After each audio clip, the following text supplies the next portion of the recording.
up, you guys? Marty Schwartz here with Marty Music, and I'm hanging out with my new best friend, Brian Lemert, here at Sweetwater. Absolutely. A huge, amazing facility that blew my mind. I knew it was going to be amazing, but it's like even crazier, more amazing. But we are talking about like entry-level electric guitars. Absolutely. Today. Under $500. Under $500. So we've picked out a bunch of different guitars like that are very different from each other, and we're going to go through them and talk about the specs and whatnot. Now with the electric guitar, it's a lot more diverse than an acoustic guitar because you've got effects. So I think one of the most important things when you're deciding to get an electric guitar is thinking about who your guitar hero is. Much more so than on acoustic guitar.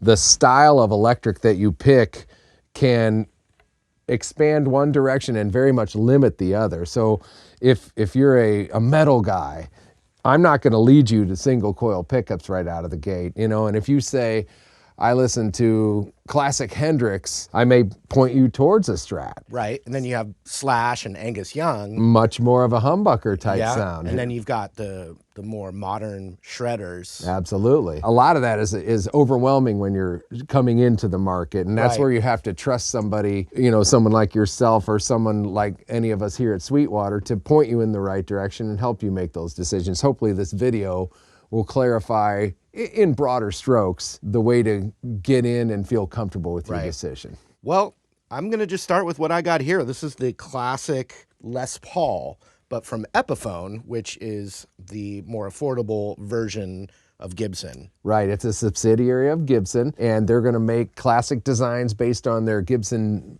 big brothers or counterparts, for lack of a better term, and you're going to get a value-packed instrument with the same specs as the guitar that your hero, let's say Jimmy Page or Slash. These are humbucker pickups, and you know, this is more for someone who maybe isn't even playing guitar yet. They don't know some of the key features of electric guitars. Now the humbucker pickups are better for overdrive. It's a little higher gain Correct. sound. The output is higher, therefore they crunch more. Words you hear like more distortion or a little more sustain. You'll notice that a humbucker, first off, is comprised of two of the coils that you see like on a Strat. It's two of them together, and the reason they're called humbuckers is because they were actually invented to buck the hum. On a single coil guitar, once in a while, if you have a lot of gain on your amplifier and you turn up, you'll hear a small little bit of hum. Right. This will buck that, thus the name humbuckers. But in doing that, the easiest way to identify it is the larger two coil pickups. So a heavier sound. And then also the bodies are completely different. Les Pauls are known for big chunks of wood. Right. With some real heft, some weight to them. Right. Strats are a little bit lighter. A little bit lighter. One of the most important features is, if you'll turn yours around, is that Strats are bolt-on neck guitars and Les Pauls are set neck. A set neck is going to add to the sustain, add to the overall crunch and heft of the sound, and a Strat's a little bit thinner sounding. People used to use the word thin as a detriment, but the truth is it's a sound that many of the sounds you get on a guitar like this, you can't get on this, and vice versa. Right. These are quite different guitars, and two of the most popular guitars that have ever been recorded. Another thing is the bridge. You know, if you've seen shred players, or let's just go to the greatest, Eddie Van Halen, his sound is so involved with that tremolo bar. That's correct. So on a traditional Les Paul, you don't have that function at all. It's just locked into place. I usually suggest when a student is starting out, something with a fixed bridge or something with a tremolo that can be, as they call, decked, maybe, you know, adjusted so that it's not going to move as much. You know that from being a teacher all those years. You don't want a kid to go home and immediately hit a tremolo arm and be completely out of tune. Well, that's what I did. I think we all did it because we all wanted to play Van Halen. Yeah, and also I didn't know anything on guitar, so that was the coolest sound. Didn't have anyone like yourself to help you through it. I think what the next thing we should do is both get clean tones out of our amps and just compare the clean tones. Absolutely. Then we'll do some overdrive, compare those, just so we can hear what the differences are. Let's do it. I'm going to use the neck pickup, and also I think the neck pickup on the Strat is kind of the that magic Oh, sound. absolutely. So we'll really hopefully hear the differences. I'm going to just play, just some more open chords so we just really hear it.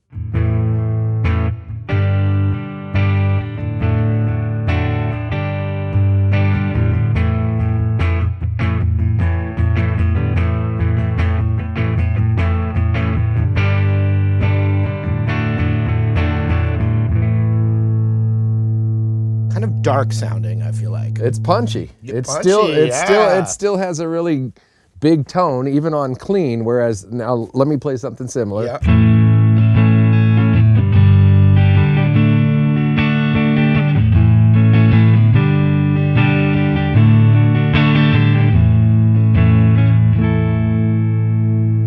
So even on the neck pickup, there's still a lot more brightness to it. All right, some clean licks, still with the same everything, the same settings, but some clean licks.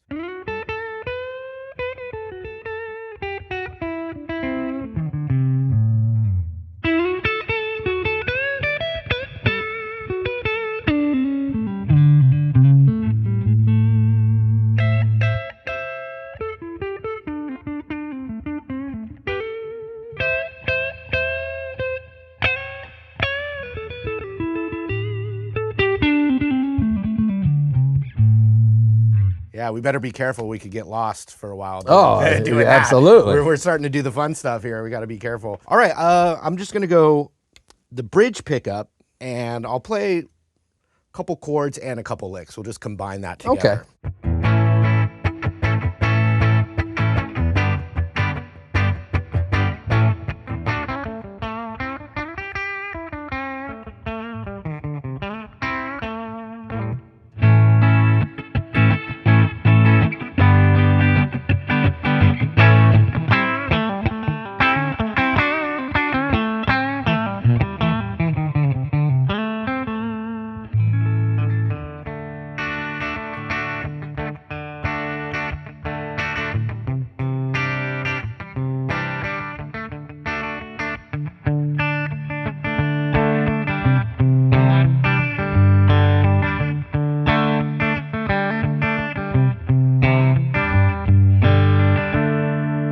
Nice. All right, so now let's crank it up.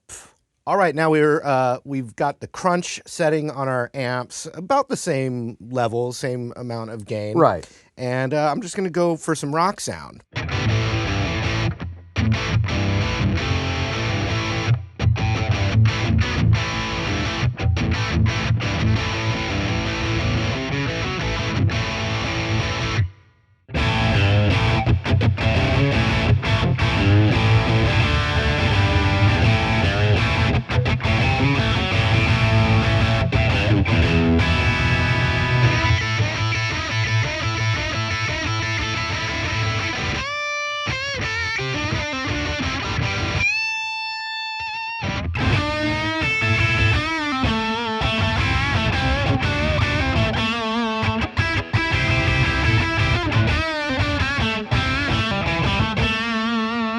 Nice. Now I'm going to go back to the neck pickup, and let's see what we get with that.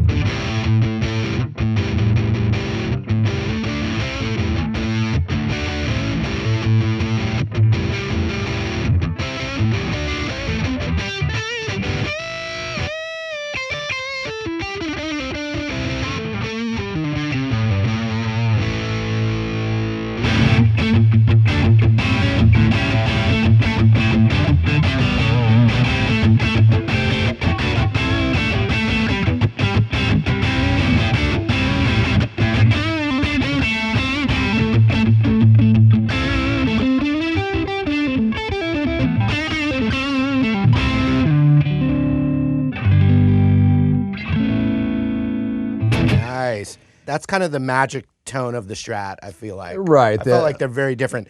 This, when you're doing it on a Les Paul, it's a little more syrupy. Right. You would have to kind of manipulate the volume to get into that territory. The Strat on slightly dirty neck pickup is just a classic. I mean, it's throaty and it's very bluesy. All right, that was actually really fun. Super fun. Yeah, I've been enjoying hanging out with you, Brian. But we have to say goodbye to these two guitars.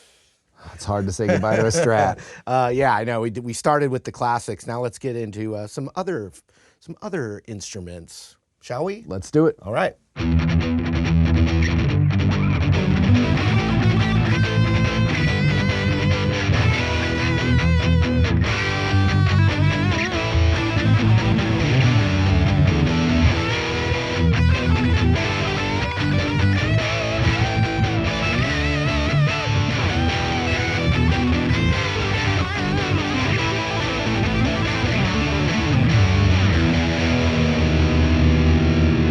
All right, we have two very different guitars now. Completely different than the two from earlier. So this is, now I'm holding a Fender style. Well, it's the Squire, which is the more entry-level Fender. This is a fabulous value. This guitar is really fun to play. So this is a Jazzmaster. The Jazzmaster Jazzmaster. The Jazzmaster. Yes. Oh, right. Dinosaur Jr., right? Yes. Yes. Yep. He's a pioneer of fuzz, I believe. Absolutely. Yeah. Grunge pioneers. Yeah, grunge pioneer, exactly. So, you know, when you see this shape and some of these fancy little knobs and stuff, you think more of grunge. You obviously think of Nirvana. It gives you, I mean, it's great for that power chord rock kind of thing. Believe it or not, going the exact opposite way, this is also the Jazzmaster. Absolutely, and it's also one of the guitars that built surf music. Right. So if you're into the Quentin Tarantino kind of surf thing, yep. The Ventures or like a rockabilly absolutely kind of sound. Yep. Yeah. And this particular guitar, again, we go back to the Fender, super comfortable neck, 6 on one side tuners.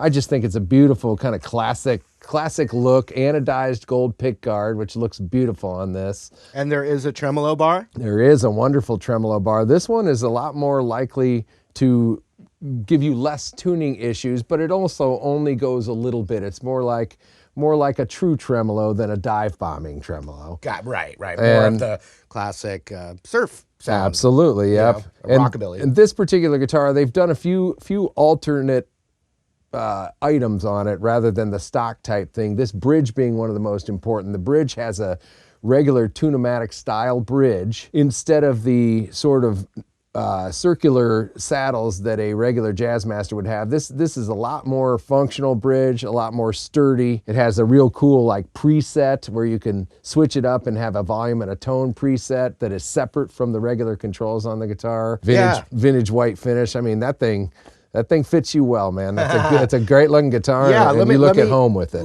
Thank you. I love it. I'm gonna talk about these extra buttons and knobs. So with this switch down, none of this is activated, right? That's correct. Down. So you have a traditional 3-way switch. Yep. That can neck both. Just bridge. like a classic guitar. You got volume and tone and 3 different pickup selectors. Yep. Typically, going back to this one is great for those power chords, so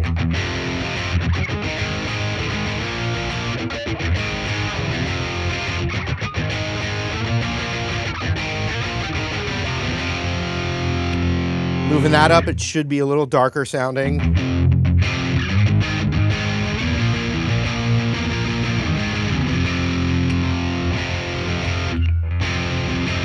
But what's cool is you can, when you do flip this up, you have a volume and tone right there. A preset for the neck pickup. Okay, just for the neck pickup. That's correct. So if I wanted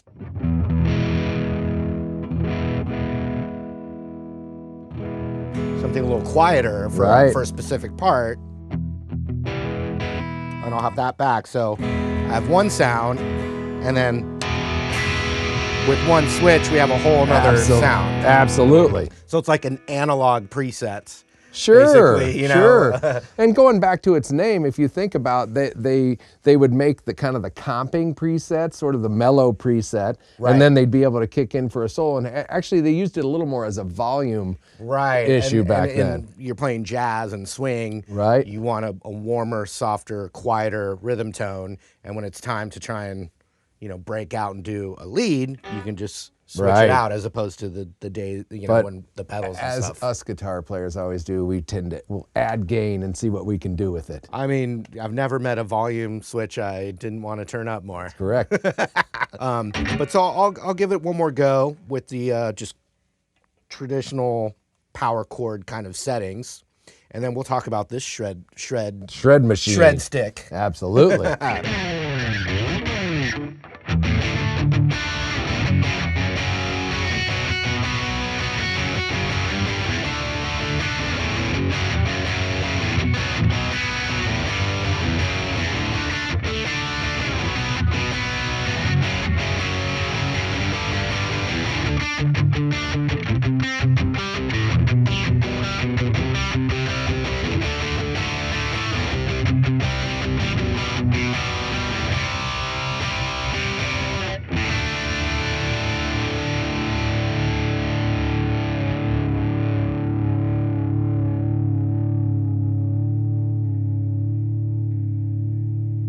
All right, so we got a more shred style guitar here. What is this? This is an Ibanez RGA 42 FM. So the FM stands Bless you. for Gesundheit. the FM stands for flame maple. This is the RG body shape, famous Ibanez shape. Ibanez, as you know, but your viewers may not know, Ibanez made their name as a kind of shred guitar company starting in the 80s. Lots of famous shred guys use Ibanez. Paul Gilbert coming to mind. Steve Vai, of course. When you deal with an Ibanez, you're changing kind of the spec sheet somewhat. You're going to get a flatter fingerboard, a little more conducive to bending and lowering your action a little bit more. You're going to get a very thin neck. So if you want the traditional kind of large feeling classic neck, Ibanez is not that. Ibanez is a thinner, quicker to get around neck. You're also going to tend to get a wider fingerboard, a little more space if you're moving around quickly. If a student or a beginner is saying, man, I want to play shred guitar, or I want to really learn to play like prog metal, or some of the stuff that's so Like prevalent. Polyphia. Absolutely. Some of the stuff that is so prevalent right now, this is the right guitar for that. Nice. Now, some of the features this one's going to have that I love for an entry-level guitar is a fixed bridge, hardtail, no trem to have any kind of tuning instability. It strings through the body, very thin body, very light guitar. 2 really nice humbuckers mounted to the wood, okay, for more sustain and so forth. That kind of makes up for the thin body by doing the surface mount.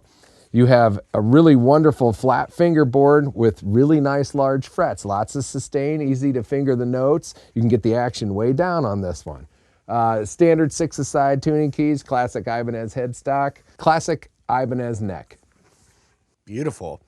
Also, aesthetically, the way it looks, it's got those sharp angles, and it looks more like what you think of a shredder would play. Absolutely. I think you're right. This particular model is a little more traditional than many of their models. Ibanez is a brand that if you seek wild colors, you can definitely look at their brand and find all different types to go with this body. This is a little more traditional finish, but still has the aggressive, pointy, you'll hear people say pointy headstock guitars, and that kind of came from the Ibanez thing, way back in the 80s. There was nothing like this when it came out. It looked completely different than everything people had seen when Steve Vai first showed up with his gem. Love to hear some of that style on there.